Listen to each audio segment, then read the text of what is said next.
नमस्कार, सुबह की खबरों में स्वागत है आपका। बॉडी बिल्डर मनोज पाटिल की खुदकुशी मामले पर साहिल खान ने क्या कहा? काबुल पर फिर हमला, पावर प्लांट था निशाना। विराट की कप्तानी छोड़ने पर सौरव गांगुली ने कह दी बड़ी बात। पीएम मोदी के बर्थडे पर बीजेपी का सरप्राइज। और अनुष्का दीपिका के बाद डिजाइनर सब्यसाची का पाक में जलवा। बॉडी बिल्डर और मिस्टर इंडिया रह चुके मनोज पाटिल ने सुसाइड की कोशिश की। मनोज ने इसके लिए फिल्म एक्टर और social media influencer Sahil Khan को जिम्मेदार बताया। अब साहिल खान ने मीडिया के सामने अपनी बात रखी है। साहिल ने बताया कि खुदकुशी की कोशिश करने वाले मनोज पाटिल ने राज फौजदार को नकली और एक्सपायर्ड हो चुकी स्टेरॉइड बेची थी, जिसकी कीमत 2 लाख रुपए थी। अब राज फौजदार ने साहिल को इस बात की जानकारी दी तो साहिल ने इस रैकेट का भंडाफोड़ करने के लिए उन्होंने मनोज के खिलाफ सोशल मीडिया पर बातें लिखी ताकि दुनिया को उनका सच पता चल सके। साहिल ने तमाम बिल्स और बेची गई स्टेरॉइड दिखाते हुए कहा कि शिकायत की और पैसे मांगे तो मनोज ने ऐसा नहीं किया और उन्हें धमकाया। साहिल का कहना है कि मनोज नकली स्टेरॉइड के बड़े रैकेट में शामिल हैं और इसी का खुलासा करने के मकसद से उन्होंने सोशल मीडिया पर तमाम बातें कही। साहिल ने ये तक कहा कि ड्रग्स की तरह ही इस तरह से नकली और एक्सपायर्ड सप्लीमेंट बेचना भी उतना ही बड़ा अपराध है। अफगानिस्तान के काबुल में एक पावर स्टेशन के पास रॉकेट हमलों की खबर सामने आई है। ये जानकारी स्थानीय मीडिया ने दी। हालांकि अभी तक इन हमलों में जान माल के नुकसान की कोई खबर सामने नहीं आई है। स्थानीय मीडिया के मुताबिक ये हमले काबुल के एक पावर प्लांट के पास हुए। स्थानीय लोगों का कहना है कि इस हमले में पावर प्लांट चपेट में आ सकता था। हालांकि अभी तक जान माल के नुकसान की खबर नहीं है। इससे पहले अफगानिस्तान में काबुल इंटरनेशनल एयरपोर्ट पर 26 अगस्त को आतंकी हमला हुआ था। इस हमले में 13 अमेरिकी सैनिकों की जान चली गई थी और 100 से ज्यादा लोगों की जान चली गई थी। इस हमले की जिम्मेदारी ISIS-K ने ली थी। यह हमला ऐसे वक्त पर हुआ था जब अमेरिका, ब्रिटेन, फ्रांस और भारत समेत दुनिया के तमाम देश अफगानिस्तान से अपने नागरिकों को बाहर निकालने में जुटे हुए थे। विराट कोहली ने भारत की T20 टीम की कप्तानी छोड़ने का ऐलान किया है। T20 वर्ल्ड कप के बाद अब वो अपने पद से हट जाएंगे। 16 सितंबर की शाम कोहली ने ट्वीट कर इसकी जानकारी दी। कोहली ने बताया कि उन्होंने काफी सोच विचार कर ये फैसला किया है। हालांकि वो वनडे और टेस्ट के कप्तान बने रहेंगे और साथ ही T20 टीम में बतौर खिलाड़ी अपनी भूमिका निभाते रहेंगे।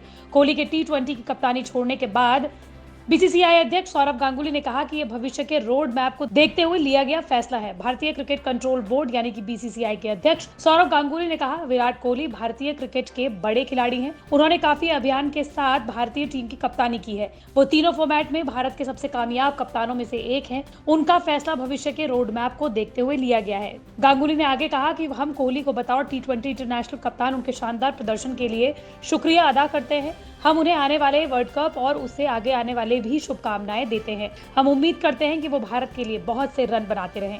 वहीं बोर्ड के सचिव जे शाह ने भी कोहली को शुभकामनाएं दी। उन्होंने कहा कि टीम इंडिया के लिए हमारे पास साफ रोड मैप है। वर्कलोड को ध्यान में रखते हुए हम आराम से हस्तांतरण कर सकते हैं। विराट कोहली ने आगामी T20 इंटरनेशनल वर्ल्ड कप के बाद कप्तानी से हटने का फैसला लिया है। आज प्रधानमंत्री नरेंद्र मोदी का बर्थडे है। बीजेपी 17 सितंबर को प्रधानमंत्री नरेंद्र मोदी का 71वां जन्मदिन भव्य तरीके से मनाने में जुटी हुई है। इसके लिए बीजेपी ने 20 दिन के राष्ट्रव्यापी अभियान की योजना बनाई है। इसे सेवा और समर्पण अभियान का नाम दिया गया है। यह अभियान 7 अक्टूबर को खत्म होगा। प्रधानमंत्री नरेंद्र मोदी के जन्मदिन पर 17 सितंबर को टीकाकरण का रिकॉर्ड बनाने की भी तैयारी है। इस दौरान रिकॉर्ड 1.5 करोड़ लोगों को टीका लगाने की तैयारी बीजेपी कर रही है। साथ ही पार्टी इस दौरान प्रधानमंत्री के सार्वजनिक कार्यालय में 2 दशक पूरा करने का भी जश्न मनाएगी। मोदी 13 सालों तक गुजरात के मुख्यमंत्री रहे और पिछले 7 साल से प्रधानमंत्री हैं। इतना ही नहीं, कई जगहों पर ब्लड डोनेशन कैंप भी प्रधानमंत्री नरेंद्र मोदी के बर्थडे पर लगने वाले हैं। पाकिस्तान के पूर्व प्रधानमंत्री नवाज शरीफ की नाती जुनैद सफदर की शादी आयशा के साथ लंदन में संपन्न हुई। ये शादी अगस्त महीनों में हुई।